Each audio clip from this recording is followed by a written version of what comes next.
Hi there, you're listening to Unnatural Selection, the show about newsy type stuff and things. My name is George. My name is Tom. And without waiting for a pause, our powers combined, we are Unnatural Selection. Make sure you visit us at our salubrious home on the web, unnaturalshow.com. I think we nailed it, Tom. Nailed it pretty good. See, I still heard the pause, but I assume that's, I don't know, internet delay? Could be, yeah, could be satellite delay. Yeah, satellite? Please, our internet's not going through satellite. I assume the satellite's involved at some point in the process. No, I mean, sometimes our internet's bad, George, but it's not satellite internet bad. Okay, I don't know. Satellite sounds like it'd be better, no? Well, that's how they connect the NBN, I thought, out to a lot of rural areas, like the satellite version, and just the ping is in the hundreds, and it's something horrific. And then there was to clarify for our non-gamer friends, ping is the delay between when a connection is like sent and received kind of thing. So the lower the ping, the better. Yeah, and a ping that is in triple digits is bad. Very bad. That's bad news. Yeah, it's pretty bad. So yeah, that's all horrific. Tom, but then also there was everything else that the LNP government has had, every other program that they've been at the head of, it's a completely flawless execution. I don't know what you're talking about, the NBN. It's perfect. Absolutely flawless. But then there was also, I think, one of the other ventures of, dick swinging playboy Elon Musk was, Starlink, like his satellite internet infrastructure that a lot of people were buying into, saying it was like, oh, it's really, really awesome. But in I think both the heat and storms, the dishes that people have put on their house to hook up to Starlink or whatever have been fucking up. So it's like, yeah, it seems like satellites and internet, we're not there yet. Anyway, if you're still here and haven't turned off this podcast just from hearing a bunch of us talk about ping, we are a news and stuff type and things podcast. Pretty much just been the non-government funded Corona cast, I feel, for maybe the past 18 months. Yeah, that does have a certain what the fuck is our government doing about coronavirus flavor to it. It's certainly a recurring theme on the show. Yeah, and so it's very much sort of a time where I think if you were up to anything else nefarious, now's the time to do it, because all we're fucking talking about is just anything to do with coronavirus. Now's the time to build some car parks, is what you're saying, Tom. Let's... Yeah, pretty much. Or like if you're going to be like Gladys Berejiklian's ex, like get embedded in further scandal. Mm-hmm. Like, yeah, sure, why not? Go off, son. There was an article that I saw this week. He was in the papers again. Remind me what that exact sort of situation was. For anyone who doesn't remember, the New South Wales Premier, Gladys Berejiklian, I think it came out last year or maybe the year before in sort of like the anti-corruption inquiries that were going on. Her ex-partner was also an MP in New South Wales here in Australia and was embroidered with scandal. I think he was like kind of like exchanging money for like preferential treatment of visas, for particularly Chinese people coming into Australia. He was like working with kind of contacts over there. Anyway, the new development of that. Yeah, her boyfriend, Daryl Maguire, and there was also other sort of insinuations about sort of, shady sort of property deals and the implication that Gladys, it came out in the ICAC, the Commission Against Corruption hearings, that it was sort of insinuated that she at least had some understanding. Yeah, she either knew that he was up to something that would be bad for her to know, and was kind of actively avoiding hearing about any corrupt dealings. And there was this whole situation where, so he mentioned, so this sort of deal's going through, and she said something like, "Oh, I can't." What was it? It was something like, I can't hear about that. Or I can't. Like, it's just like, I don't need to know. I don't need to know. Or something like that. Yeah, I don't need to hear that, or I don't need to know, or what, something like something that. to that effect. Yeah, it seems pretty dicey. And then we as a country just collectively, I assumed she was going to lose her fucking, lose her premiership over that. And then we all just moved on. We were just like, oh, poor Gladys, her boyfriend was corrupt. At the end, we all just moved on. I was like, okay. Yeah, nothing matters. Yeah, nothing matters. It really kind of did turn into just people people just cracking wires at the idea of that. Oh, Gladys Berejiklian had a sex life, and it's like, yeah, no, who cares? Like, it's the corruption. That's They're the like, point. oh man, her boyfriend really did her wrong, poor Gladys. And I was like, that's not the takeaway. You guys are really missing the forest for the trees here. Yes. Now the further development around what was his name, Maguire, was that he was involved with dealings with a Chinese businessman here in Australia who ran a company, I believe was called UWE. It's like United World Enterprise, like some bullshit sounding name. Sounds right? like exactly the sort of Bond villain fucking corporation. Yeah, come up with the most boring sounding corporation name you could. And yeah, so the deal that he was Maguire was quite involved with this man Jimmy Liu, I think. And the suspicion kind of there was like, oh, maybe he's setting himself up for a job in the private sector once getting out of politics, like they all fucking do, right? And the main issue was that Maguire helped Jimmy Liu in some deals with a company overseas in China that ran like retirement resorts was the idea. Right, so like so Jimmy Liu had access to a farm here in New South Wales in Australia that they were going to link up with this Chinese retirement resort company to like make an awesome resort location for Chinese retirees if they wanted to come to Australia. It's going to be awesome. It's going to be a retirement village with blackjack and hookers. Yeah, it's going to be fantastic. And then they organised there was a signing of some of the documents in New South Wales Parliament, and there were photos of this massive, lots of photo of this big event. Yeah. And then those photos were then used in presentations by this company in China to be like, hey, look, we're going international. We've got the backing of Australian governance. Like, whoa, huge, awesome deal. But turns out, retirement company was a scam. They fleeced like tens of millions of dollars out of elderly Chinese people. People died as to like losing their savings. It was horrific. And the extra little like point that like tied it back in sort of to Maguire in Australia was one of the whistleblowers sort of on this story was the previous general manager of UWE, who worked with the company while it was insolvent. Like, they'd gone insolvent. They were doing all the paperwork for, like when a company goes bankrupt, insolvent, whatever.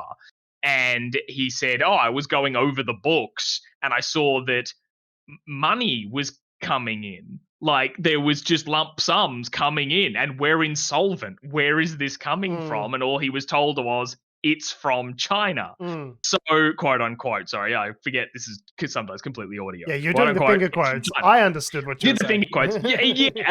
And you know what? That's what matters. But yeah, so yeah, it's from China. So then that's where I think the link hasn't been established per se. There's enough link of like, the people involved were kind of connected and talking to each other, but whether or not payments from China meant payments from this retirement company that scammed people remains to be seen. But it's very much renewed calls for, hey, maybe ICAC should bring Maguire back in to have a chat, pardon me. And then on top of that, maybe we should talk to Gladys because there was like 7 instances of Gladys Berejiklian, like phone calls between Maguire and her being intercepted and sort of them having discussions around it and her kind of saying things like, I don't need to know that. Like, the similar kinds of things. So it's like, hey, maybe we should talk to them again.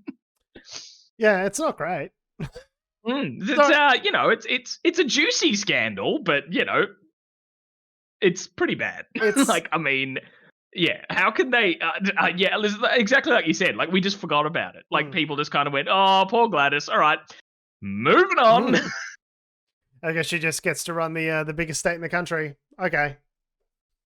Yep. All and right. It's going great. No consequences. From what I can see. All right, no consequences. Yeah. So there was a report in 7:30 a couple of weeks ago, which sort of talked about it a little bit. But yeah, I'd be curious to see what happens if there's another ICAC sort of situation. How did we get onto that? I think we were just talking about bullcrap going on with Gladys Berejiklian. I've legitimately forgot. I Anyway, mean, we so can it's a big touch corruption on. scandal. You should read about it. Yeah, definitely. There's a great article from ABC News called "When the Fixer from Wagga Met the Conmen from Shanghai," and that sort of goes into it a little bit further, and sort of it's one of those interactive articles that I like where you scroll down and sort of like the images are Oh yeah, like where there's nice built images into and it. graphics and all that sort of stuff, and nice digital content. I love how the ABC does that, and it always feeds into something that's on like 7:30 or Four Corners that night as well. It's like, here's the article version of this thing that you want to watch more about. I'm like, ABC, before you had my interest, but now you have my attention. Yeah, I love the way they've got a really tight sort of. Anyway, so aside from complimenting the ABC, this is a podcast about easy type stuff and things. Gladys Berejiklian's conduct is concerning. But we're not going to talk about that. We have other stories that we planned for you today, and we're going to talk about those. So, man, the show really falls off the wheels when Adam's not here. I don't know how. Yeah, I don't know. Is it that we've missed his like back for another week energy? Is that what it is? Big back for Maybe another week energy. So, yeah. Where do we want to start? Do we want to start with Scarlett Johansson? Do we want to start with the Florida Man? Do we want to talk about societal collapse? What do you think? Well, I mean, the Scarlett Johansson thing's rather interesting. Yeah. Hardly like maybe the most hard-hitting news of the past week, but just an interesting. We'll start with the Scarlett Johansson. Going around. We'll move to societal collapse, and then we'll finish off with a Florida Man. We'll keep it nice. You got to finish light. You want to bring the people up. Yeah. You don't want them to be too down by the end of the thing. Yep. That's fair. So, Scarlett Johansson, noted actor, who appeared in the recent Disney film, or Disney Marvel owned by Disney film, Black Widow, which she executive produced, is now suing Disney, the parent company, over the streaming release of the film. So, Disney Plus has been. Oh yeah, sorry. Go ahead. No, just saying. So basically, what happened is, the film had the film Black Widow had a really big opening weekend. She obviously stars in it, executive producer, real star vehicle for her and her sort of exunt from the Marvel sort of franchise and enterprise. So obviously wanted it to be a massive sort of blowout and big payday for her. And what happened is, had a big box office opening. I think it was something in the region of $80 million domestic and $78 million international when it initially launched. But given that there have been spikes with the Delta variant and things like that of the coronavirus, lots of theaters have since sort of shuttered their doors, and so the money dropped off pretty steeply after that. So what Disney decided to do. Sorry, go on. Well, I was going to say, it's been sort of practice across the pandemic, not just from Disney. Like, they reevaluated once like these big like Hollywood companies have delayed the movies as long as they were willing to. They kind of came with a workaround of like where they can release it to theaters, but then if they want to maximize their audience, a lot of them have a streaming platform of some sort, like Disney Plus. I think HBO Max is the one for like Warner Brothers and all that sort of stuff. So there's been a big thing of releasing a movie on a streaming service at the same time that it's also in theaters, over the last 18 months. Yeah. So Black Widow is not the first movie to do this. No, we did see one with Mulan, which dropped on Disney. Yeah, that was like the first one. It's like you're paying for your Disney Plus subscription, which is whatever it is, $10, $12 a month. And then in order to get this brand new release film, which you can only access here on the streaming service, you then have to pay whatever it is, $30, $40 in order to watch the brand new film in your home rather than going and paying and seeing it in the cinema. But many months later, it eventually becomes part of the subscription. But, it's kind of like how you'd wait many months for the DVD release back in the day. But so the idea of, so by doing that, what Scarlett Johansson and her lawyers have said is essentially it deprived her of revenue. I guess the equation doesn't work out. Like, I think the revenues are lower in terms of what's generated by the movie, because rather than, say I'm a dad, I got 2 kids, family of 4 going out seeing a movie, $20 a ticket, it's $80, right? Paying $30, $40 in your home, obviously substantially less than that. And you might have other people, or you might have a couple of friends over or something, watch the film all together. So you're really getting like, $5 a head as opposed to 15 or 20. So the contention that they make is by doing that, Disney's deprived Scarlett Johansson of earnings and it violates a contract. Now, you got to sort of bring the pandemic part of it into it, because obviously they didn't want to do this initially, right? That's why they delayed the release of this film it was around about a year, if I'm not mistaken. Yeah, it was due for May of 2020 or whatever, and then they pulled it. So it was over a year that they've delayed it because they wanted to have the film was already in sort of post-production at that stage. They wanted to, by the time the pandemic came around, so they wanted to make sure they got bums in seats, but bums in seats is really hard to do during a pandemic when people can't be inside in large gatherings. So like, I definitely, it's dangerous. I understand both sides of it, but clearly this agreement that Scarlett Johansson made was in advance of the pandemic, right? The contract was signed, the deal was done years prior to the pandemic.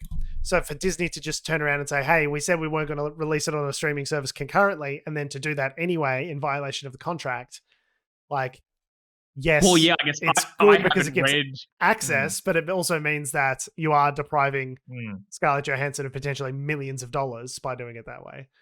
Yeah, because like I haven't read the contract. I don't know if it specifically said like we won't do that. But if it's a fact that you've signed the agreement of, oh, well, box office, as a like rather than your salary for doing the movie is X, but instead it's a percentage of box office gross. If subscription service payments like that aren't included in those numbers, and so like contractually, and so then they go, oh cool, let's release it on Disney Plus, and that's actually outside the wording of the contract anyway, that they can just change the game on it. That is really fucked up. It feels weird kind of to be discussing all this sort of stuff, because really at the end of the day it is like wealthy people arguing over getting wealthier. Okay, but there's like Scarlett Johansson's worth millions, tens of millions of dollars, and Disney is worth billions. Yeah. So like, if I had to pick a side, I'm probably not on fucking Disney's side, right? Yeah. But I get that was just me prefacing that it's sort of like this bigger thing. Like, at the end of the day, it's like complaining about whether like how many millions I got. You still got millions, kind of thing. But it is just an interesting discussion in terms of like the arts industry as a whole, and how these. Yeah, like how it affects these kinds of deals, right? It is funny. So Johansson's lawsuit claims Disney wanted to steer audiences towards Disney Plus, quote, where it could keep the revenues for itself while simultaneously growing the Disney Plus subscriber base, a proven way to boost Disney's stock price. Jeez, can't talk today. So I definitely get that argument as well from a SaaS, like a software as a service kind of. That's my background, where I come from my employment. The most important kind of revenue that you can get out of clients is recurring revenue, right? Like, so yes, they are providing people the access that they want in times of coronavirus, where they can go and see the movie and have access to it, and that's good. But they're also getting money that they're only putting in their pocket. They're not sharing with the creators, or not to the same extent, maybe. They're not sharing it after they've promised not to do that. And then by steering people towards Disney Plus as being the only place that they can get it, they are also then adding subscribers who will then pay 10, 20, 30 times this amount of money that they're getting now over the long run, over the length of the lifetime of their subscription, right? So it does seem to me like the corporation stooging the people that create all the value for it and saying like, okay, well, we're just gonna line our pockets, and if you get stooged in the process, doesn't matter. $10 million matters nothing to Disney, but like obviously matters a lot to Scarlett Johansson, right? So it seems pretty shitty of them to do this. And yet, if I was in a pandemic, an area where the pandemic was raging and I couldn't go see it in the cinema, I would be really happy to have that access. I think we just need to craft the arrangements better. And I think it's going to be something that's going to be in contracts going forward. It's like whether the film is streamed, sold alongside a streaming service, no matter how it's viewed, like the revenues, like the portion of the revenues generated still needs to go in some part to the actors. because Disney is building a bunch of like tens of thousands, hundreds of thousands of permanent subscribers that have now come to the service based on watching this movie that will stay there forever. And so you need to have some sort of recurring trailing commissions model in there that accounts for that, which they don't, or it doesn't seem like well, that. and I suppose, and it's interesting as it had me thinking about things like cinemas as businesses in that sense, because I guess there's been a big sort of shift. I mean, as TVs and sound systems and all that sort of stuff at home get bigger and better. I mean, like, yes, there are people who have like 80-inch super crazy high def TVs and a kick-ass sound system where it's like, I don't know, at what point is the, like, you know, going to see it in the cinema a diminishing return in that sense? Like, how big does the screen really need to be when it's like in compared to, obviously, if you watched it in a smaller screen in a room the same size as a cinema, makes no sense. But when you're in your own living room in a super high def, like ultra 4K, whatever, HDR kind of quality, yeah, like it'll just greatly affect cinemas as businesses, because there are aspects I find of going to the cinema that I actually really like. The $47 watching popcorn. Something at home. I don't know what they do to that popcorn, but it's so much better than anything people get at home. 100%. And I don't know what's in it. I don't know if there's some like secret kind of crack that they've put inside it that's like cinema business only. Who knows? Yeah, it's just a way to like really affect those kind of businesses. I mean, yeah, well, like, it's something that well, it's like the Association of Theatre Owners or something. They really sort of National Association of Theatre Owners issued a rare statement criticizing the strategy, saying simultaneous release, as in releasing on streaming and in movie theaters at the same time, led to lost profits and piracy. And this is an industry that's already struggling even before the pandemic started, where you had to get people into physical places. And you're right, there's things I really do like about the cinema, and I do want that to continue. But having said that, I have, over the last year and a half, spent money upgrading my home theater setup at home. Like, I got a little Sonos soundbar and stuff. Soundbar, and it connects to the Sonos speakers. So now I've got surround sound, and like I've got a VR headset now, which like has a Netflix app in it, because the VR screen is like, it's a 2K screen essentially. So like that is I can sit and be in like a virtual cinema with my VR headset strapped to my face, and that is a better looking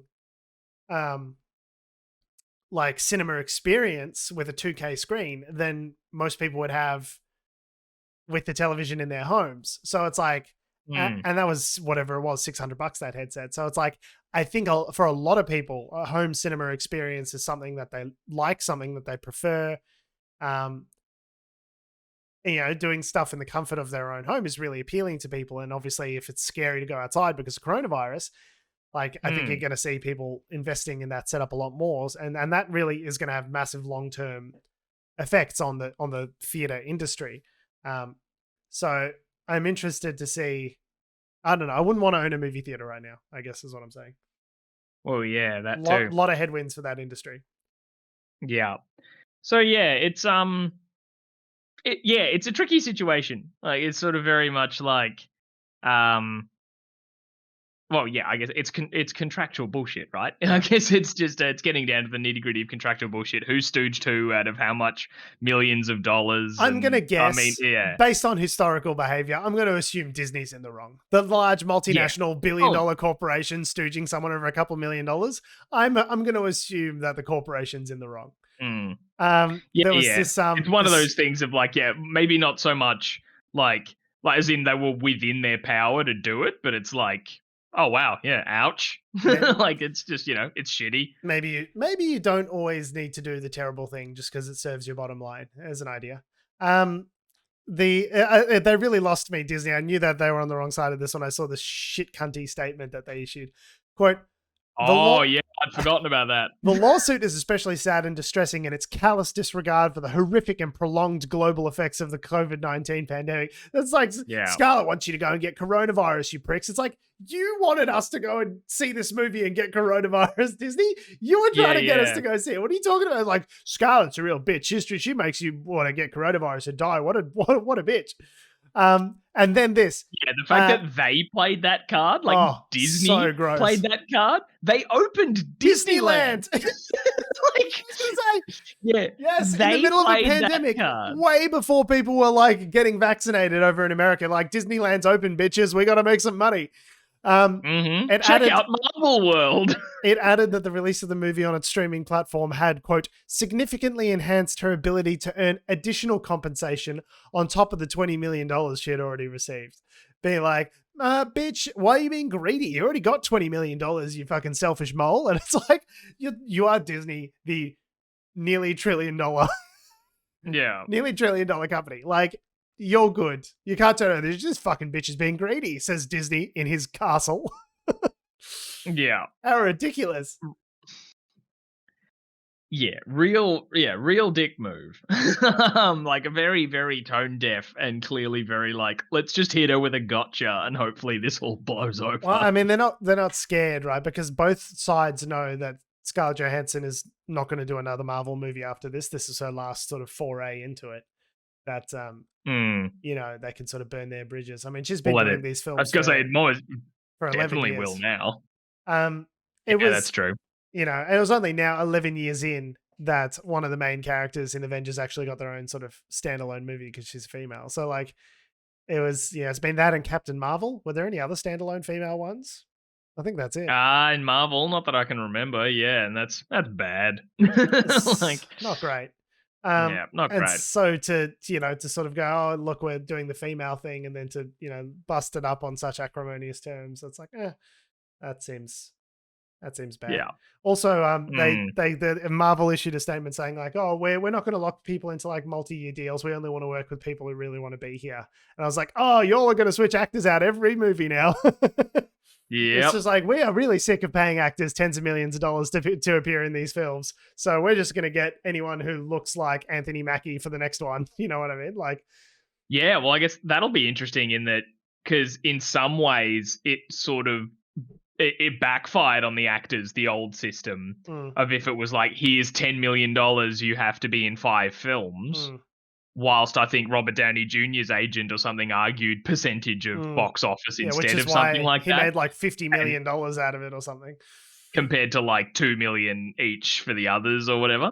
So yeah, interesting in that sense. But then that'll go the other way this time, because now they know what big money makers these are. They'll be like, cool, I've signed on for one movie and I've done it and I got my squillions. It's like, all right, well, for the sequel, I want like double that.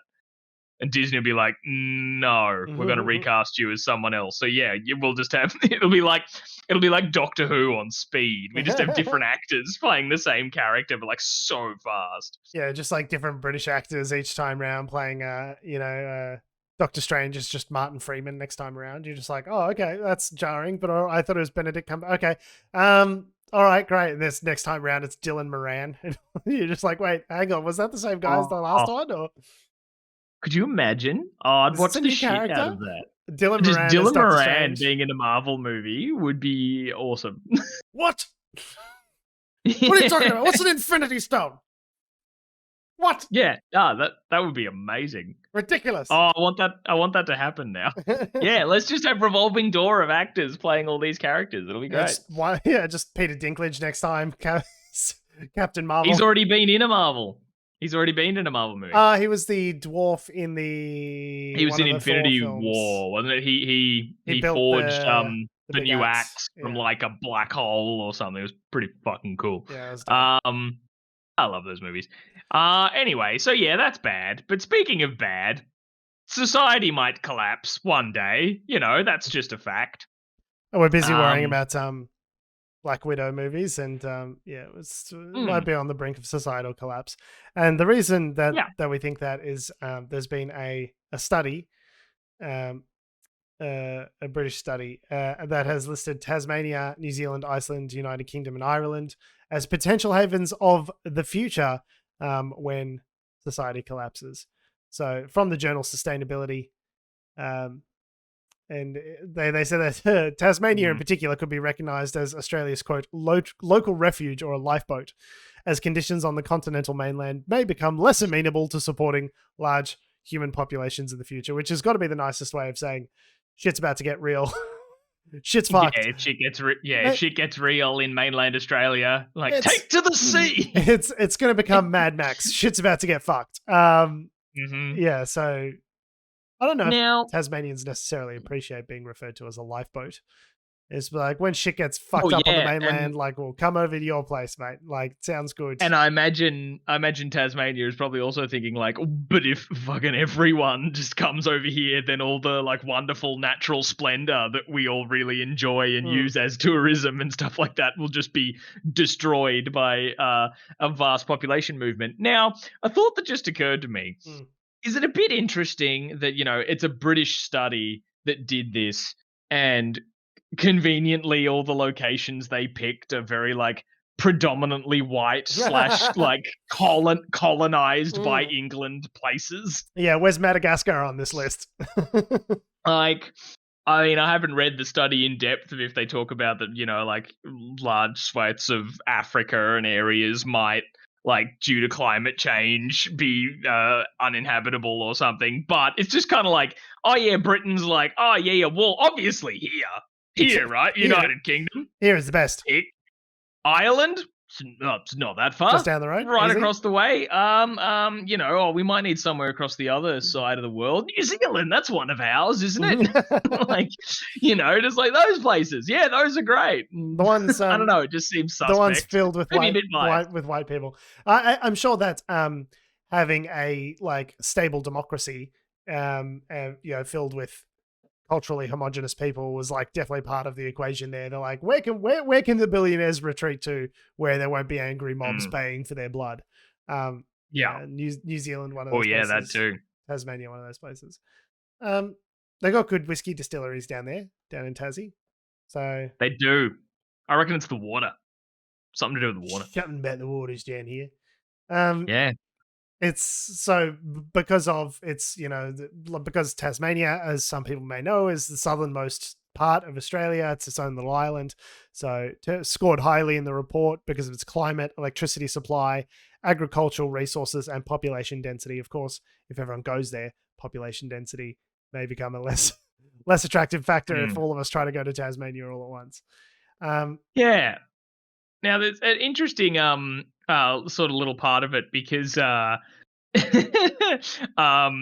article that was brought to our attention by Adam, who's conveniently not here, and also like the resident Tasmanian it does of feel the podcast. So it's kind of interesting that he can't like weigh in on his hometown being sort of listed as the refuge of the world. But they mentioned at the end of this article here that there's a Facebook group of doomsday preppers who had discussed Australian destinations that would be the places to go, maybe, and a few of the opinions that they picked up I thought were rather fun, referring to Tasmania as the end of the earth with small population, that they handled COVID well, so they can easily shut their borders. Yeah, I mean, it's beautiful. It's an island off an island, so it's, you know, it's pretty restricted. Yeah, they say beautiful but cold. But that's what we're escaping is either, well, it could be a nuclear winter. I suppose you don't know what's coming, but I'm assuming it's climate, you know, global warming that's going to get us. So yeah, actually, a cold climate, it kind of evens out, doesn't it? Right? Have these very predominantly sort of UK-esque locations topped the list because of a particular kind of apocalypse that they're planning? That's interesting, actually. But some of the other opinions were that Tasmania is too corrupt and too close to Antarctica, where all sorts of crazy happens. Yeah, I saw that. I was like, I don't know what that means. Too corrupt compared to... harsh winters that can make growing harder, but not impossible. Again, but also that if when global warming kicks in, though, it'll be like, you know, heading down to its surface paradise. Yeah, winter will be less harsh. Yeah, everything else will be burnt to a crisp, but Tasmania will be, it's a balmy 17 degrees. And that there's plenty of tiger snakes is apparently an opinion that they have there. But if it's climate change, surely the population of tiger snakes might be greatly affected. Well, presumably they, along with every other native species, will have gone extinct at that stage, so we won't have to worry about it. Oh, fantastic! So, would you escape to? How are you going to escape if there's some like global catastrophe? how are you going to get to these places? There's not going to be flights to New Zealand or to Tasmania that you can just like hop on and just be like, see you guys. You know, if you're a billionaire maybe and you've got like a big, you know, patch of land and you've got a, you know, a private plane that you can just charter to, you know, to leave. But like if society's burning down, like you get what you get. You're not going to, I don't know, maybe we should... Maybe our friendship group should just all band together and like make a plan to hijack the Spirit of Tasmania ship. Everyone's so we can all pack onto it. Everyone's gonna. No, but we'll have the plan. Okay. Everyone else are dum-dums who'll panic, but we'll have the plan. There's Tom holding a beer, gesticulating wildly. We have the plan. The best made plans were made over beer. No, I don't think that's true. Best laid plans, I should have said. You can tell the beer's kicking in. But yeah, so if the world ends, apparently Tasmania will be a great place to go. Would you retire to Tasmania? Was that somewhere that you'd be happy to go? I think I'd be happy going to Tassie. Seems like it's a cool place. Oh, definitely. I love Tasmania. Are you kidding me? Yeah, the 2 times that I've been down there, and practically just only in Hobart. I haven't even seen like Wineglass Bay and all those sorts of places. But love it. I mean, I don't know what it would be like, though, if the entire scrambling population tried to squeeze their way in there. It'd probably be a hellscape. But otherwise, it was wonderful. It seems like, you know, quite lush and green. And as I said, good whiskey distilleries. There's, good whiskey, good cheese. Mona, Museum of Old and New Art. I don't know if they're necessarily going to be doing museum tours after the collapse, but... Well, I mean, hey, it'd be a great bunker to survive nuclear winter in. Mona's built into a cliff face. I thought you meant because it's actually like underground and stuff. I thought you meant because of the wall of vaginas, that you just have your hands full, so to speak. Well, it's just something to look at. That exhibit's amazing. Like, it's brilliant. The corridor that it's in is just that little bit too thin, so you kind of... it goes sort of sideways. It's in your face whether you like it or not. And that's the kind of thing Mona's full of, right? And there's also a machine that poops, so, you know, that'll be great in the apocalypse. Hours of entertainment.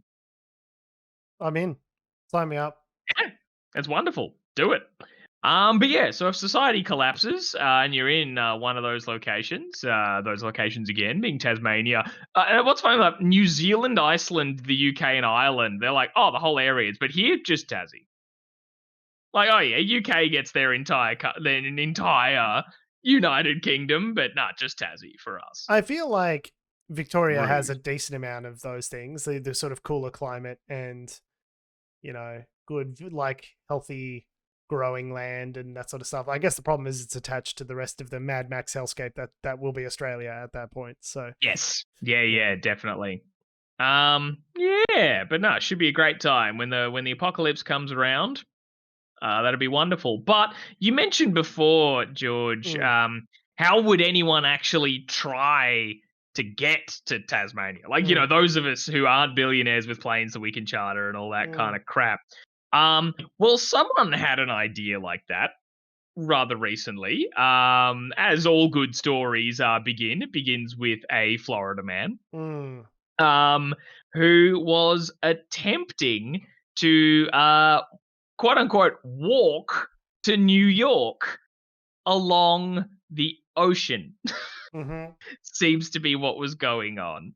In this weird contraption. So we could try to walk from Victoria to Tasmania if we had one of these. If we maybe, do it a bit smarter than this guy. Well, we could try. You know what else works? Is just a boat. But a boat. Yeah, also make a friend who has a boat. Yeah, boats will be hot property. So this guy was attempting to quote unquote run to the northern US. Leaving from Florida. He wanted to go from Florida and then walk along the water. He's developed this little sort of like hamster wheel with floaties in it looking thing. Yeah. And he wanted to walk 100 miles north to New York. It's some heavy duty looking kit. Yeah. It definitely looks like, it looks legit. It's got a bunch of, like, you wouldn't sink in it. I assume he was dead. When I saw the headline of the article initially, it says Florida man washes ashore after trying to walk to New York in bubble device. I was like, oh, of course. They kind of... Of course he died. They're kind of burying the lead a little bit. They're trying to bury the bloated, waterlogged corpse of this guy who didn't actually die, as it turns out, if you read the article. So Reza Bellucci told the Coast Guards he was headed 1,000 miles north in a running wheel contraption, but actually ended up 30 miles south. So definitely works to keep him afloat, but not necessarily the most navigatable device. It's not easy to steer a big hamster wheel, I suppose. Oh yeah, that'd be a huge part of it, right? Like the kind of mechanics you'd have for that. If you're starting to just like drift in the wrong direction, then you'll just way overshoot New York and just end up in the ocean. He ended up 30 miles south. He was trying to go 1,000 miles north, and he ended up 30 miles behind the line from where he started. So he wasn't even going in the right direction? No. Well, he was I guess he was pointed in the right direction, but you know, currents being what they are, they just kind of like took him the other way. I'm just imagining he's like running in the hamster wheel and is like going forward, but he just hasn't looked left at the shoreline yet and just hasn't realized that the shoreline's going in the opposite direction because he just can't run faster than the current or something. Oh, wow. That's, yeah, that went, I don't know if I have a whole lot to say on this guy's very stupid endeavor, but I mean, look, he did it to raise money, allegedly. So the quote, oh, he did, yeah. My goal is not only raise money for homeless people, raise money for the Coast Guard, raise money, Coast Guard now especially, raise money for the police department, raise money for the fire department, he told the TV channel. They're in public service. They do it for safety and they help other people. So, I mean, you know, that's not... I mean, those are good intentions, but sure. I suppose, like, I guess the first sort of bullet point I'd have there is like, too many causes. Like, I mean, how much money are you going to be getting, and then you're going to split it up between all those causes? You got to be specific. I would imagine the police department is much better funded than, you know, homeless people.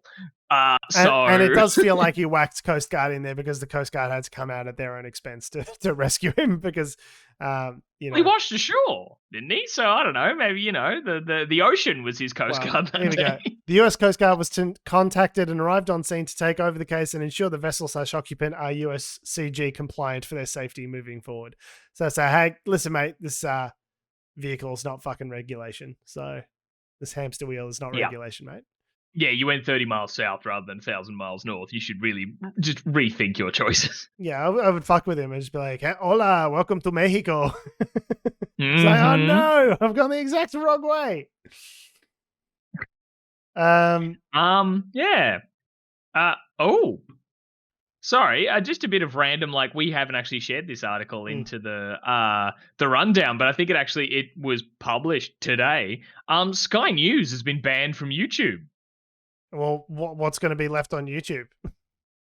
Right. They've been banned from YouTube for 7 days. Sorry, I buried the lead a little bit there. It's not permanent. 7 days. What happened? Does it say why? Violating its medical misinformation policies by posting numerous videos which deny the existence of COVID-19 or encourage people to use hydroxychloroquine. Hydroxychloroquine. Or I'm not even going to try. Remdesivir? What was the other one? Ivermectin. There we go. Those two things. Don't use them. Yeah, don't use them for COVID purposes. I'm sure they have actual legit purposes. Yeah, hydroxychloroquine, I think, is a malaria medication or something like that. So if you're prescribed it for other reasons that are medical, then do that. All the studies that have come out, and there's been multiple meta studies, like studies that have what's the word I'm looking for? Like collected and amalgamated the data from other studies. Collated, I don't know. They've collated the data from other studies and sort of looked at them in mega studies. Like there's either been no effect or a potential negative effect from side effects from hydroxychloroquine. I don't know why the conservatives just like they find their pet thing and it's just like they hang on to it because everyone tells them that thing doesn't work. And rather than like finding the thing that does work, they're like, no, I want my thing to work. And it's like, but why? Yeah. It does, except it doesn't though. Like, that's okay that it does. Let's find the thing that does work and then we'll use that.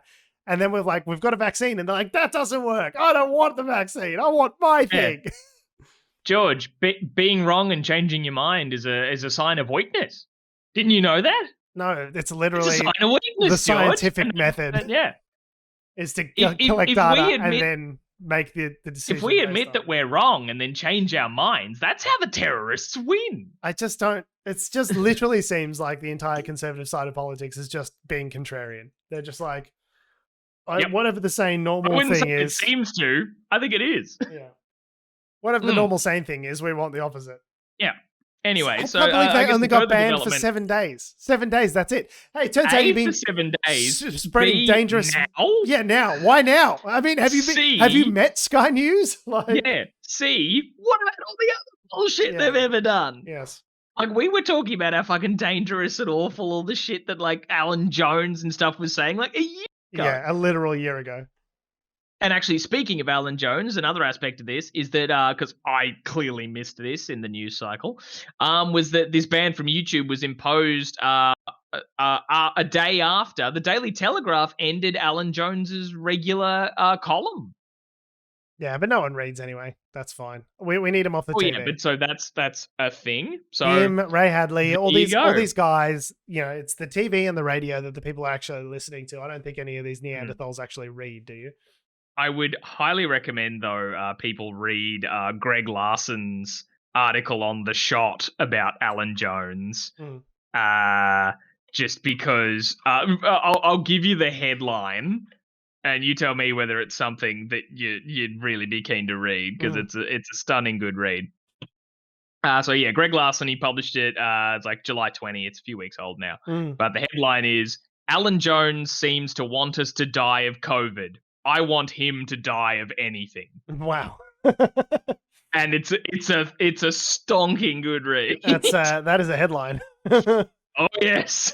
Yes, it's a very good read. And it sort of really makes you angry that people like Alan Jones are given platforms. There was a good period of my little COVID holiday where I was making videos, in the sort of COVID holiday? Yeah, when I was on JobKeeper, and it was sort of like... Oh, right. I was going to say, sorry, you called it a COVID holiday. I think everyone else would call it not being employed. Being unemployed and being on JobKeeper and just praying and hoping for the best that I don't starve to death. Yeah, it was a very stressful period. I don't want to make too much light of it. But wonderful holiday. Like really good. It's good to get away. It's good to get away from those pesky responsibilities, like, exactly food. Where you are. Yeah, I'm just a real minimalist, It's just eliminating everything that you don't need, like food or shelter. The most minimalist. I think, just like minimalists would be frothing at that sort of scenario. But I was, making videos on YouTube at this time, and a lot of it was content that sort of overlapped with what we were talking about on the show. Like Alan Jones, made a fairly consistent appearances just with his like woeful misinformation, and it's like me as like some fucking idiot on the internet was able to poke obvious like drive trucks through the holes in his logic that he was talking about in these videos. Like, I'm not an epidemiologist, don't claim to be, but obviously like feel it's important to listen to experts and heed their advice and take and weigh that more highly than some random prick that you see on YouTube, myself included. I am also one of those random pricks on YouTube. The most random of pricks. And Alan Jones is making the rounds like a lot then. So, to think that it's taken them a full year and a half of this kind of misinformation to finally sort of clamp down on Sky News is kind of astounding. You got to wonder, you remember those ads they used to run? If you've seen something that doesn't meet the code of conduct, the media code of conduct. Media code of conduct. Yeah. Reach out, dial 1-800, media's a bit of a shit cunt, .net. And that was a consistent thing. It's like you can complain to the television networks, and if people are like, you can still do it, putting bullshit out there, then they might get their license pulled. But like in an era where, Sky News is just really as I've made the joke before, Sky News is basically just a YouTube channel with a budget. Like that's where the most of their content actually flourishes, is getting pumped up by the algorithms on YouTube. Like in terms of the amount of people that actually watch them on the telly, it's a really limited amount of people, because you need to have cable, number one, which most Australians don't have. Well, yeah, except now they've they've revealed their new free-to-air channel, Sky News Regional. Sky News After Dark. Well, no, Sky News After Dark is a thing. Is it really? Yeah. Well, that's where like all the Peter Credlin, Andrew Bolt shows are on. Sky News After Dark. It's where it's at its most. No, it's called Sky News After Dark. Oh, okay. I think that period of like programming. I would rather that Andrew Bolt showed me his dick and balls in an after dark, sexy late night program than say words and talk about his opinions. You mean like some kind of combination of the Bolt Report and Naked News, or whatever that show was more from like decades ago? Big Brother After Dark, and where basically the whole show was just showing you people's naked bits on the television, and I've come to think of it, Andrew Bolt doesn't need to be involved at all. I mean, fair enough. I would rather see his nudity than listen to his opinions, but I'm happy to take neither as well. Yeah, I mean, yeah. Gun to my head, shoot me. out of those choices, like gun to my head, which would you like? His shitty opinions or his nudity? Pull the trigger. Yeah, it's just like fuck me up, fam. I don't want to live on this planet anymore. Yeah. Just give me the gun. I'll do it for you. Yeah, but so there's some crazy, just I guess a wild breaking news development that you'll still hear days later and probably are already aware of. Do you think Sky News will take off as a free-to-air channel? I'm dubious. I think it definitely will. Are you kidding? Tell me well, I'd say it because like if you look at I guess regional news in Australia, I guess particularly maybe as it's dwindled sort of a little bit in like all the like the major TV news networks. So like Channel 9, 7, all that sort of stuff. Like they had their own sort of regional divisions. Pulled a lot of their regional coverage. They pulled a lot of them. I think like the big one I'm aware of, I thought it was Win. Like Win News was like Channel 9's thing, and they're not called Win in like metropolitan Melbourne, for example.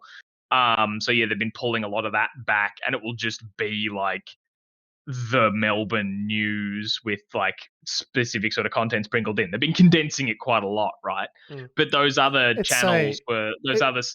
programs were quite centered around more regional issues. But we've seen in like such the kind of culture war-y bullshit that like the Murdoch press thrives on. If they've got their specific regional programming, they're just gonna tap that.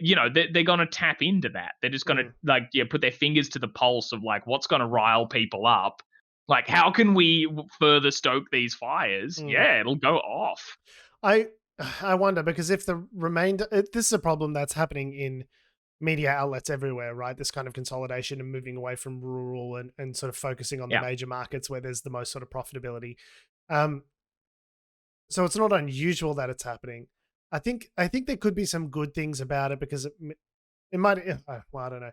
It could be good in that the media environment is less fragmented around, different kinds of perspectives and views. But I think it also like increasingly, everything becomes increasingly nationalized. Like every argument is now a federal politics argument, which makes people more polarized rather than, having people have news that's relevant to them in their specific rural area, which is like devoid of like the national swings of politics. I think that could be good. But, yeah, definitely. It's why it is a big issue in that sense, because like, so while I say like, oh God, Murdoch going like straight into a specifically regional thing to fuck shit up is bad, it's also bad for there not to be these more specific regional news outlets, because I think this isn't an Australian kind of reference, but like John Oliver talked about it a lot in the States for like the closure of more local news in the States, and kind of it all just being, oh hey, the Washington Post or the New York Times or what, like the bigger media outlets just being consumed in further parts. Like there's a lot of really important journalistic work that is conducted by these smaller ones, because fucking I don't know, bigwig journo in Melbourne might not give a shit about like quite a serious corruption issue that's happening in a smaller regional town, but that's a big deal and people need to be talking about it. And when we talk about like the polarizing landscape of of rural versus metro or whatever, where, I guess like population density in metropolitan areas, meaning that maybe like a large portion of the discussion is more on like city dweller relevant issues and kind of people in like regional wankers. towns. Yeah, all that kind of stuff. And like, so, regional people feeling like not heard or cared about or listened to and all that sort of stuff. Like, where those discussions are actually legitimate is in that the news being more metropolitan focused. And it's kind of like, oh, so you actually aren't putting resources into holding the bastards account in those areas. Yeah, so it's like it actually does, like, that's an instance where it does leave regional communities behind. Yeah. Like, or like, just saying that we don't care about them if there's not being any effort put in to cater to the issues that are relevant to them. It's something Maddow talks about on her show a lot, Rachel Maddow, where she talks about a lot of these big corruption scandals, like the Flint, Michigan water crisis, were broken by regional reporters. Like, the best thing you can do is subscribe to your regional reporters because, as you say, there isn't necessarily the interest from someone in a major city to go and cover a corruption scandal, and if you don't have that spotlight on people and what they're doing, then people are more likely to try stuff and try and get away with things if they know that there's little chance that they're going to actually get called out on it. It's particularly problematic when the only source of news then becomes a really heavily slanted Murdoch. If the only people that are willing to cater to that regional rural demographic is a highly partisan motivated, I'd say essentially at this point political actor that's not even like coming in with the guise of providing actual news as much as it is to whip up influence and polarize people. It's a dual disservice that's happening to these communities. Is like there's a dearth of real knowledge about their area, and the only knowledge that there is comes from a very slanted political. I don't think it's going to be a leader in terms of revenue for the Murdoch Empire. I don't think they'll make money off it. I think it's literally just like an influence operation. I don't think. Yeah, I was going to say I don't think they'll be happy to lose money on it. The Australian lost, what was it, $40 million last year? Well, as an operation, they're happy to run it at a loss because of the credibility that it gives them in the and doesn't like. I thought so many people are talking about like the Herald Suns like isn't sold, quote unquote, like so many of like it's just there to take for free kind of thing. Like it's not about the money and a lot of those sort of things. It's the power. At my workplace, we just get like no one ordered it. I think it's just something they do. They just drop them off at businesses. There's a couple of copies of the Australian and the Herald Sun, and everyone. No one's like, do we subscribe to this or like who? No one knows. It just keeps coming. They keep delivering it, and I'm sure that's done on purpose to just like increase their circulation.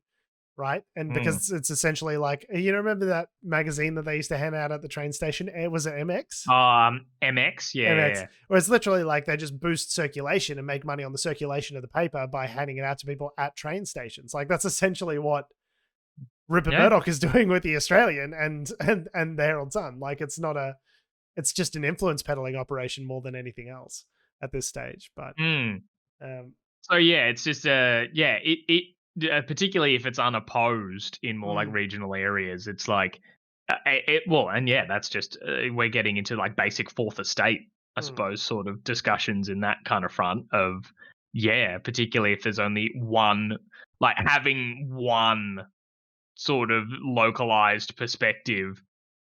It's risky. Like it's not inherently awful if the people who are running it have any kind of like moral sense of ethics. But I think history has shown that these the Murdoch press is not the press that I would have that sort of faith in. No, it's very very diplomatically said. Yes, I'm not Greg Larson. I can't I can't drop bombs like that. If only. Yeah. All right. Well, we'll be. I don't know. I reckon it'll be good. It'll be good for generating a lot of meme-worthy content. I'll be able to make some videos out of Sky News free to air. I think there'll be some good content out there that I can. Maybe make fun of. Who knows? Maybe it'll be a gift to comedians. Yeah, but often, I guess, in that sort of sense, a gift for comedians can be real bad for the world. Remember, like back when it was wasn't it like Obama versus Romney? I can't remember. Whoever had Sarah Palin as their vice president. John McCain. Ticket. Yeah. I think it was Will Anderson or someone said something like, it's like, it's weird. I want Obama to win because I think he'll be a much better president. But if McCain wins, then Sarah Palin just makes my job easy for the next 4 years. Like, I'm torn. He's not wrong. Kind of thing. It's like maybe what's great for the comedians would be terrible for the people. Wow, as we found with Donald Trump, right? Like, there's I never got so much mileage out of my Donald Trump impression as I did during those 4 years. Okay, but did you have one before he ran for president? Yeah, I think. Had you ever done that before? I think yes. I think because there was also like whispers during the 2012, like he did run in the 2012 campaign, and like he was like Obama, like famously stuck the boot in him during that press. The White House Correspondents' House Correspondents' Dinner and things like that. So he was sort of in the zeitgeist. He was in the public conversation, but like obviously he was not taken seriously as a political figure, and then obviously that changed. So yeah, I did have a Donald Trump impression, but I didn't bust it out. I didn't have to bust it out very often prior to his 2015 presidential run. So, and now I had the misfortune of having to do it for the next 5-6 years. I kind of miss it. I don't like. Do you? I don't miss Trump. I don't miss the insanity of, the day-to-day just brain farts of an, old senile ego maniac, but like, sort of interrupting my day at various, screaming at me from my phone at various points. But I do miss doing the accent, doing the voice. He's a funny voice. He's an easy man to make fun of because he's a psycho. But, yeah, but I guess then you're getting into the territory of like, oh, we're making fun of like an actual fascist lunatic. Like it's beyond like, when you're getting to those are the people you're supposed to make fun of, Tom. What is the point of satire? You should make fun, but to make fun of those people. Oh yeah. But it's when you sort of get into the point of like, it was fun to make fun of that, benevolent dictator. Gee, I wish we had them back so I could keep making fun of them. It's kind of a weird thing to be like, I miss making fun of a benevolent dictator. Oh, those were the days. No, I'm very happy. I think everyone marginalized by said dictator would have words to say about that. That's not what I said at all. I'm very happy that milquetoast Joe Biden is, grandfathering his way around the Oval Office. I could not be more thrilled. That it's him and not Trump, but I miss I miss doing the voice. I miss making fun of him. You know what I mean? I'm totally happy that he's no longer around, but it's just not as fun to make fun of Joe Biden. You know what I mean? He's just old. It's a bit sad. Yeah, we've kind of only got one gag about him, really, haven't we? He's just old and boring. He's just old and boring, and every now and then Stephen Colbert will throw on a pair of aviators and do his, "Hey, Jack!" Like Colbert's impression of Joe Biden is just like a doddery old man with wearing aviators. Like it's just not as much. It's not as much fun as Trump. Also, you're sticking the boot into your own side, which doesn't necessarily feel as good. Well, I guess it doesn't feel as good, but it's good to again keep the bastards accountable. Yeah. Oh, look, there's definitely things that Joe Biden could be doing better. That's so many things. Mainly Joe Manchin's fault, to be honest. Yeah. But maybe ban fracking. There's cancel student debt. There's legalize weed. There's a bunch of things you could do without getting Congress involved. There's things you could do like today if you really wanted to, but he's trying to be all bipartisan, and that means everything takes real long and nothing gets done. Yeah, I was going to say, what's the point of controlling all three arms of government if you're not going to steamroll all the good shit in? Well, here's the thing. It's like Joe Biden is a moderate. That's why he won. That's why he won the Democratic primary. That's why he won the election. Is because he's a moderate. He doesn't really... He's not like... He has run on the most progressive Democratic campaign ticket yet. Ever, right?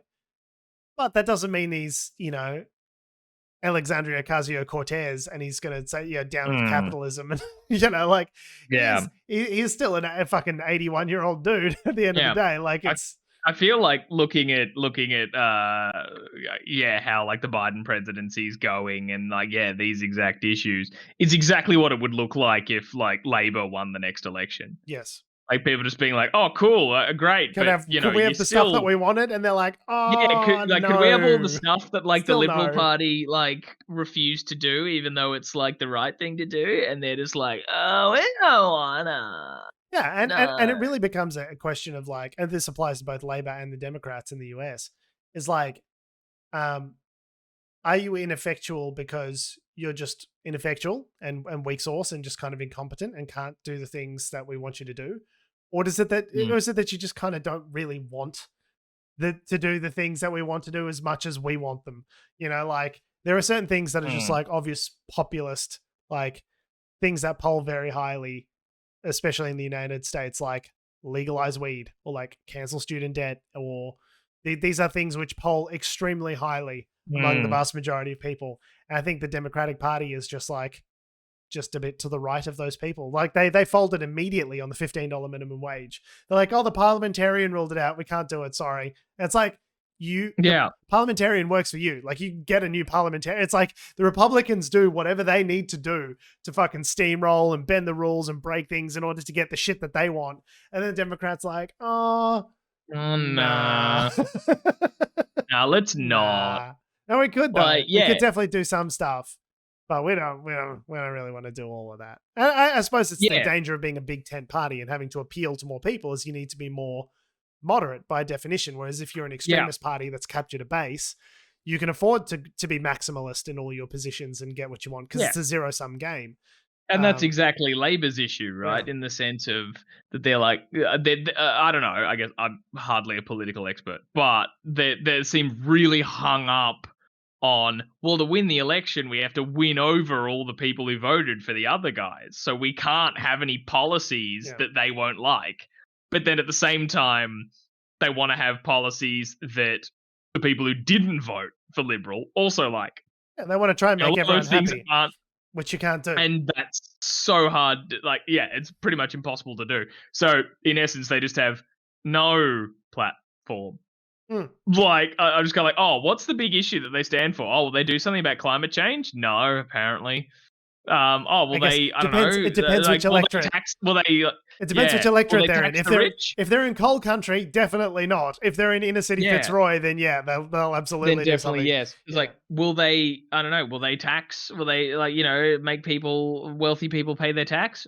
No, by the sounds of it, not really. Like, no, not really. They're gonna, I don't know, enshrine Indigenous people into the Constitution. No, it doesn't seem like it. Like all these things, it was like, oh yeah, like maybe have a stance on these things and you'd get some support. But they're all just like, no, Scott Morrison's fucking up. Hey, it was like, yeah, we know. Tell me something I don't know, Albo. From a political strategy standpoint, I think they've seen polling, they've seen information that has said, because what they did last time around, the last election, the unlosable election that they lost, is that they brought a bunch of like really progressive policies to the fore, and like around superannuation changes, around capital gains tax changes, around negative gearing for homes and things like that, and they kind of got spanked for it. So it's like, I think they're thinking this time around. I guess they were all. Sorry, go ahead. They're kind of thinking this time around is just make yourself a small target and criticize the other guy, and don't talk too much about your own policy positions until you have to. Which is like, I get it, but it just makes you look weak. It just makes you look like you don't believe in anything. Like, yeah, fucking like Albo is not someone who inspires anything in me. No, maybe spite.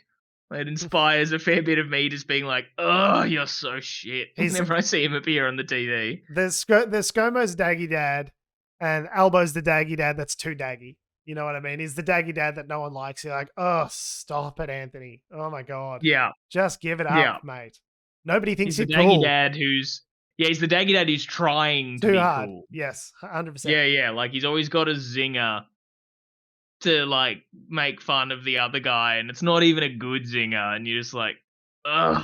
And if there's one thing that ScoMo's done well during his term, and there may only be one thing, it's that he's definitely come across as like the relatable sort of, it's old Scotty wearing a hard hat and it's making a curry. Like his vibe when he's not having shit hung on him for being completely fucking incompetent. In those rare gaps in the news cycle where they manage to claim it back, he seems more fun and relatable to most Australians. And I think that like it's shit that's enough, but that might be enough to get him over the line at the next election cycle. They're going to put as much distance between now and then as physically possible to try and hope people forget about the ineptitude of coronavirus and quarantine and vaccine rollout and all these sorts of things that they've like unabashedly totally fucked.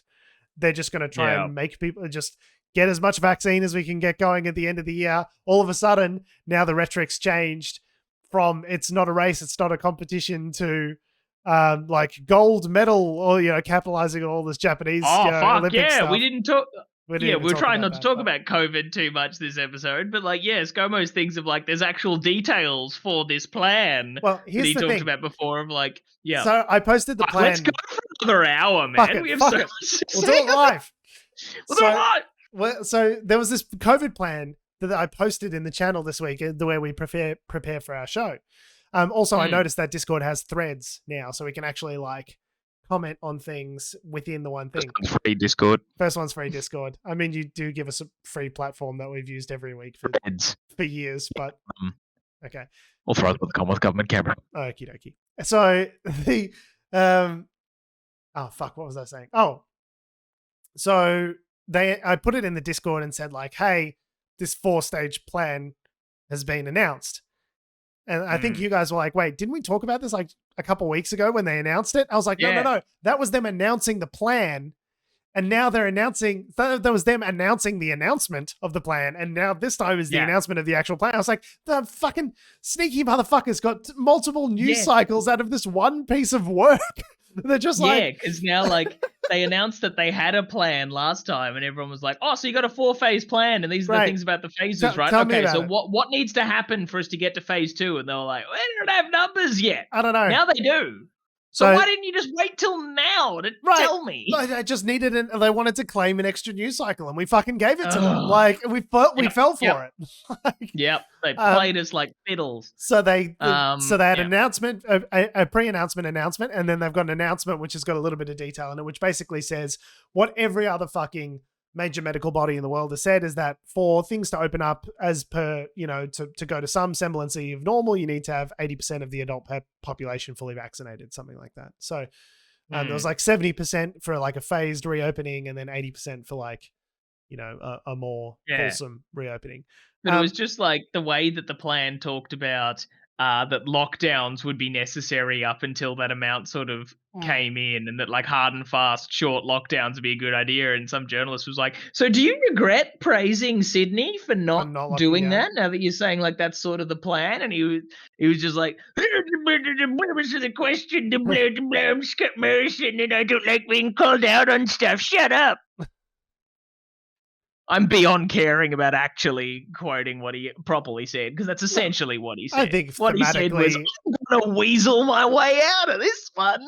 Yeah, it's, thematically accurate as far as I'm concerned. So, such a fucking prick. And then it's all like, it's now turning into, instead of it being, it's not a race, and then it is a race, then it's up to all of us as Australians to get vaccinated. I'm like, you cunts are the ones that were fucking like having the eligibility be cooked and mixing the messaging and fucking everything up. Like, oh my God. Now it is a race, by the way. It's always been a race, George. That's the problem. I know. You don't need to tell me.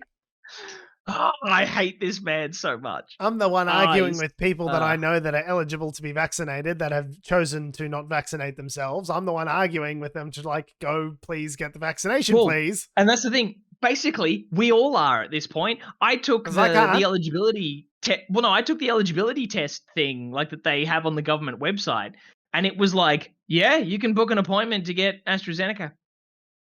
Like, you have to consent to it and then you can get it. I'm like, cool, I'm going to book my appointment. I'm going to fucking do it. Have you booked in or? I need to find a time this week to do it. Just because I know it'll also make me feel sick as shit. So, yeah. Yeah, I had real trouble because I went through that process as well where you assess the eligibility criteria and they say, yes, if you want to go and get the AstraZeneca, you can go get it. I was like, great, let's do that. Let's book it in. And they're like, okay, but here are the clinics that will actually give AstraZeneca to someone who's just walking in. Who's who's not supposed to, who doesn't meet the eligibility. The normal, if you're under 60 and you want the AstraZeneca, then you have to go to specific clinics that are happy to, happy to do it. So I don't know if it's because of an indemnity, like liability situation. Some clinics are happy to do it only if you meet the criteria, and some other. So I searched, found a bunch of, clinics that were happy to do it. Not super close to me, but I was like, okay, that's fine. I'm happy to travel a little bit to get it. And then it's like the appointments are like weeks away, like multiple weeks and weeks away. Oh shit, like, really? Fuck. Just give me the vaccine. One time I want to go down to the chemist warehouse and just fucking jab me with it, and I can get on with my fucking day. Why is this all this fucking rigmarole for me that's like, I'm like half pregnant as to whether I can get this fucking vaccine or not. No one I know has got any type of vaccine. I don't think I know anyone that's got it. Do you? I know a few people who have. Yeah. Who've gotten it. So yeah, you can just straight up go in and do it. Why is this hard? I want to do the right thing. Yeah. Let me go down to my local GP and get the fucking shot. Why is it this thing where we have to like? I just find it so frustrating. Like, I will take it. I'll take the AstraZeneca. I don't give a fuck at this point. I'm a millennial. I've been ready for death for years. Oh well, yeah. And there's also just things of like, I've we know people who work in like virology and all this sort of stuff who like actually like know a shit ton about how all these sorts of things work. And, I was talking to them the other day and they were just talking about how like, there's things like Pfizer's been linked in some instances to like heart inflammation. Like fucking, like what's the point? Like all these people who are being all like, I'm just going to wait for Pfizer. It's like, it fucking has a risk of just something different. Everything has a risk. Taking an aspirin, taking the birth control pill has a higher risk of giving you blood clots than the AstraZeneca vaccine. Like, this is the only way. Look at the actual side effects list that so many things fucking have. Yeah. And we're just like, it's frankly, I think I said this a few weeks ago, it's frankly astounding that we even have a choice. Right? Like there are so many places where it would be like, we've just got this. You take what you're given or you die. Yeah. And it's like, so it's practically a miracle that people even think that they have, how did that woman put it ages ago? Consumer choice. About getting vaccinated. Yeah, I went on the CanStar website and did a comparison. AstraZeneca's just not getting good Yelp reviews. Yeah, like the energy use is good, but the water usage isn't that good on the AstraZeneca. So I'm gonna wait for it's the just next like model. you like Google review or something like had AstraZeneca, felt feverish the next day, one star. didn't get COVID though.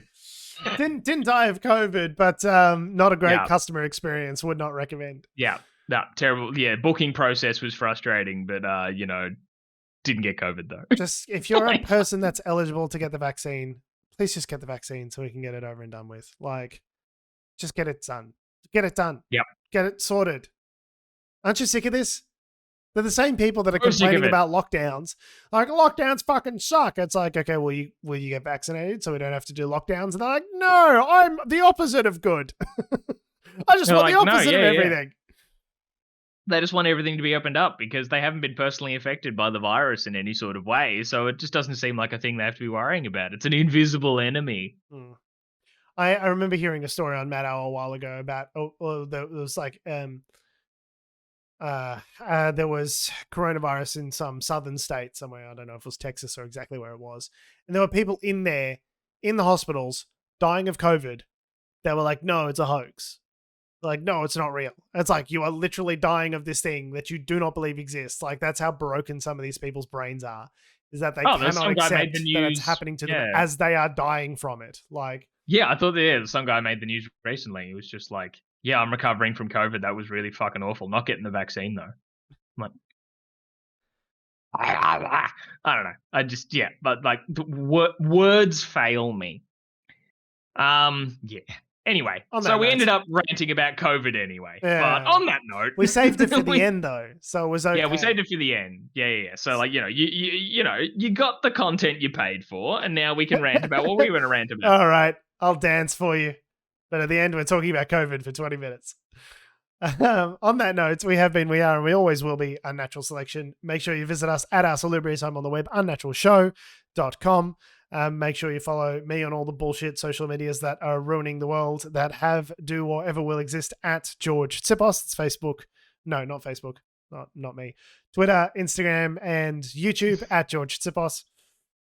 You can follow me on Twitter at Tom D. Heath. And you can follow Adam on AC Doreen. Don't worry, he's alive. He's just busy. We figured out that he was busy before he told us, and then so we planned to do the show without him.